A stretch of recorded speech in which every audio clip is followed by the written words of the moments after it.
One pot ரெசிபினா யாருக்கு தாங்க பிடிக்காது? அதுவுமே கொஞ்சம் ஹெல்த்தியாக கொடுத்தா கொத்தமல்லி, புதினா, பாஸ்மதி ரைஸ் வச்சு சூப்பரான புலாவ் எப்படி செய்கிறதுன்னு பார்க்கலாமா? அளவுகள் பற்றி டீட்டெயிலாக டிஸ்கிரிப்ஷனில் கொடுத்துருக்கேன், மறக்காமல் செக் பண்ணிக்கோங்க.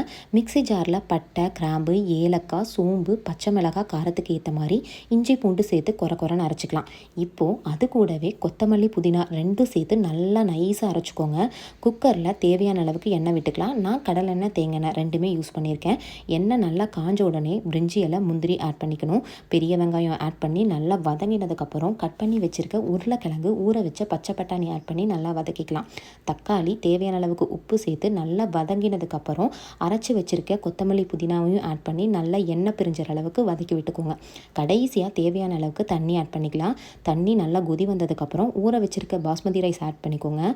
குக்கர் மூடி போட்டு சிம்மில் ஒரு 8 நிமிஷம் வச்சிங்கன்னா சூப்பரான புலாவ் ரெடி ஆகிருக்கும். கண்டிப்பாக ட்ரை பண்ண வேண்டிய ரெசிபி. தேங்க்யூ.